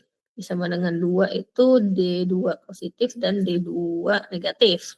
I sama dengan 3 kita punya D3 positif ya. Kita pasti pinginnya D1 ini D1 negatif ya. Itu sama dengan 0. Artinya profit kita tadi tercapai ya. Oh, kita lihat D1 negatif kita nilainya 0, D1 positif juga 0. Berarti tercapai tujuan kita yang pertama, target kita yang pertama tentang profit tadi tercapai gitu ya. Lalu D2 ya, D2 positif ini tadi kalau di atas sasaran ya. Pasti kita inginnya nilainya 0 ya supaya tenaga kerja kita itu tidak lebih dari 40.000. Begitu juga dengan D2. Kita pasti pengennya D2 ini 0. Karena kita nggak pingin jumlah tenaga kerja itu kurang dari 40.000 ya. Diperoleh hasilnya D2 negatifnya 0 dan D2 positifnya ada 25/3 ya. Terjadi penyimpangan sebesar 25/3 ya untuk jumlah tenaga kerja yang di atas sasaran. Ya. Berarti sasaran kedua untuk level tenaga kerja tidak terpenuhi. Ya, terjadi kelebihan jumlah tenaga kerja sebanyak 833 orang. Tadi 200, ini harusnya kali 1000. 25/3 dikali 1000 orang yaitu sebanyak 800 ini 833 orang ya. 8.333 orang. Berarti untuk sasaran kedua itu berada di atas sasaran, ya, di atas sasaran sehingga kita punya penalti tadi ya, penalti. Lalu di D3, tadi D3 apa? Investasi modal. Ya, pastinya kita ingin investasinya tidak lebih dari modal yang kita punya. Ya, berarti target kita adalah D3-nya ini sama dengan 0. D3 positif, sorry. Ya. Diperoleh hasilnya D3 positif sama dengan 0. Berarti target ketiga pun juga sudah tercapai. Ya, jadi sasaran pertama atau target pertama dan target ketiga itu terpenuhi dan tercapai. Ya, hanya target kedua yang tidak tercapai. Nggak usah dipikirin dulu cara ngerjainnya, ya. Nanti boleh dilatihan ya untuk cara mencari solusi dengan simplex untuk masalah goal programming. Ya. Itu untuk kasus non preemptif yang menggunakan bobot, di mana bobotnya sudah diketahui, ya, bobotnya sudah diketahui pada soal. Ya, manajemen sudah menetapkan bagaimana jika di atas sasaran atau di bawah sasaran, ya bergantung dari targetnya. Ya logikanya juga kalau misalnya keuntungan, ya kalau di atas target pastinya ya seneng gitu ya, dapat untung yang lebih banyak. Tapi kalau biayanya lebih besar daripada yang modal dimiliki, pastinya ya rugi lah gitu ya, rugi gitu ya, kita ngeluarin biaya yang lebih banyak sedangkan modal berapa. Berarti harus minjem dulu gitu ya, cari tambahan modal dan lain sebagainya ya. Ya itu untuk non preemptif ya. Lalu saya lanjut untuk preemptif ya. Untuk preemptif tadi berdasarkan prioritas ya, tadi disampaikan. Untuk preemptif tingkat kepentingan sasaran atau target dinyatakan dengan prioritas ya. Manajemen lagi-lagi menetapkan mana yang menjadi high priority ya, mana yang menjadi prioritas pertama kita, yang mana yang ingin kita capai terlebih dahulu ya. Itu kalau dengan preemptif ya. Di sini disebutkan bahwa prioritas pertama ya, kita ingin memprioritaskan bahwa level tenaga kerja kita ya dan juga investasi modal. Ya, sasaran kita itu tidak kurang dari 40.000 ya. Dan investasi modal kita itu tidak kurang dari 55 miliar dengan masing-masing bobot penalti. Lalu prioritas kedua baru kita bicara tentang profit ya, tentang profit dan level tenaga kerja yang tidak lebih dari 40.000. Ya. Nah, untuk kasus preemptif ya ada dua prosedur ya. Pertama sequential dan streamline ya. Sequential kita lakukan secara berurutan. Ya, langkah pertama, kita pecahkan masalah pemrograman sasaran yang hanya mencakup sasaran dengan prioritas pertama dengan menggunakan metode simplex biasa. Kita kerjakan dulu yang sasaran pertama. Ya. Jika sudah diperoleh solusi optimal yang unik, maka algoritma berhenti. Ya, jika tidak, kita lanjutkan ke langkah kedua. Nah, di langkah keduanya, ya ada dua pilihan. Ya.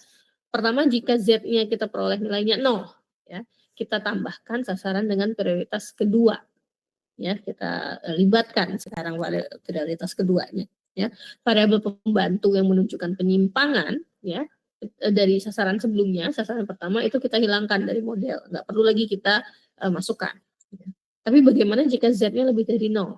Ya, tetap kita tambahkan prioritas kedua. Ya, lalu kita tambahkan pembatas yang menunjukkan bahwa fungsi tujuan harus sama dengan Z. Ya. Kita hilangkan komponen yang mencakup tadi di prioritas pertama dari fungsi tujuan tahap kedua. Nggak perlu kita masukkan jika Z-nya nilai dari 0 untuk sasaran prioritas pertama. Ya. Jika sudah diperoleh solusi unik atau tidak ada lagi sasaran yang lebih rendah, maka berhenti. Jika tidak, ya tambahkan lagi nih kalau misalnya ada sasaran berikutnya lagi ya. Prioritas berikutnya ada misalnya lebih dari 2 prioritas ya. Ya, ini contoh ya. Kita prioritas pertama tadi adalah level tenaga kerja ya. Kurang dari 40.000 ini harusnya. Ya. Bentar, ini di atas sasaran ya. Ini kebalik nih tandanya. Bentar, sebentar. Ini harusnya lebih dari, ini yang lebih dari, ini yang kurang dari ya. Ya. Kita punya tadi Di sini ini komponen positif semua ya, komponen positif. Jadi di fungsi tujuannya ya, komponen positif tambah komponen positif, komponen negatifnya nggak ada, berarti tandanya minimasi ya. Z sama dengan 2D2 positif tambah 3D3 positif ya untuk fungsi tujuannya. Kita hanya melibatkan yang masuk prioritas pertama. Ya, dengan pembatas, ya pembatas berarti kita hanya mengambil pembatas untuk untuk sasaran kedua dan sasaran ketiga. Ini I sama dengan 2, ini I sama dengan 3. Ya. Ya kan di sini disebutkan K2 dan 3. Ya, ini adalah sasarannya. Ini adalah produknya. Ya. Dikerjakan dengan metode simplex ya. Nanti kalau misalnya kalian ingin mengerjakan dengan preemptif gitu ya, misalnya diketahui prioritas di soal, nggak perlulah nyari solusinya, udah sampai sini cukup nih. Sampai bikin fungsi tujuan pembatasnya cukup. Ya, jadi kalian nggak perlu ngecek apakah dia sudah optimal atau belum. Ya. Nah di sini kita dapat solusinya, ya solusinya D2 positifnya 0, D3 positifnya 0, nilai Z-nya 0. Ya. Lalu langkah 2-nya tadi ada beberapa opsi ya. Jika Z-nya sama dengan 0, kita tambahkan sasaran dengan prioritas kedua. Ya. Lalu variabel pembantu dari sasaran pertama kita hilangkan dari model. Ya. Nah di sasaran kedua sekarang jadi seperti ini. Ya. Kita lihat sasaran keduanya tadi. Sorry mana? Ya, ini sasaran kedua. Ini kan komponen negatif semua. Ya, komponen negatif bobotnya. Berarti ini D1 tadi ya, D1 negatif, ini D2 ya. Ya, jadi sekarang ini fungsi tujuannya ya. Sorry. Z sama dengan minimasi ya. 5D1 negatif tambah 4D2 negatif ya. Berarti di sini sekarang di pembatasnya kita tambahkan untuk yang I sama dengan 1, variabel pembantunya tadi. Ini kan I sama dengan 1 ya. Lalu yang kedua tadi tetap ya. Ini tetap. Tidak perlu kita hilangkan. Jadi semuanya ini variabel keputusan lebih dari 0, J-nya 1 2 3 kali 1 2 3. Dicari lagi hasilnya dengan simplex ya, diperoleh hasil solusi yang unik ya, optimal. X1 5, X2 0, X3 3/4 ya. Ternyata yang ada nilai tadi ya, untuk prioritas pertama dulu yang kita lihat ya. Prioritas pertama tadi ada D2 positif dan D3 positif. Pertama D2 positif, D3 positif. Kita lihat hasil D2 positif, D3 positif tadi kan sudah 0 ya. Berarti ini sudah terpenuhi ya, sudah terpenuhi. Ya. Lalu kita lihat di prioritas kedua tadi ada D1 negatif, D2 negatif. Bentar, ada yang resen ya?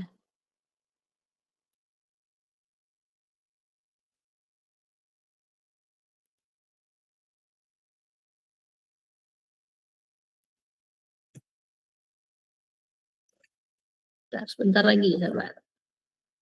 Apa tadi? D2 negatif dan D3 negatif. Ya.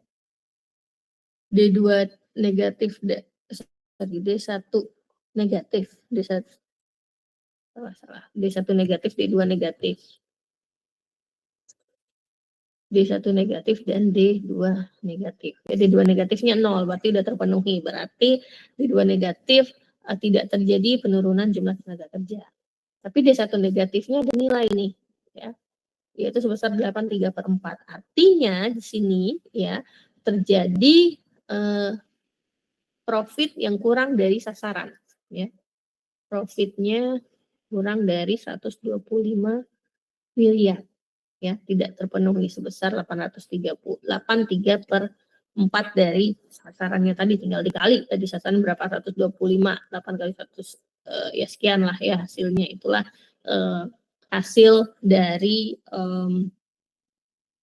profit yang diperoleh, yang tidak mencapai sasarannya, ya berarti tidak terpenuhi untuk sasaran yang pertama, yaitu tentang profit jangka panjang, ya. Tapi nggak perlu sampai sini nanti carinya, jadi cukup sampai di prioritas pertama jika misalnya nanti di soal diketahui tentang adanya prioritas, ya prioritas 1, 2, 3 atau berapapun nanti yang ada di dalam satu permasalahan. Lalu berikutnya prosedur streamline, ya.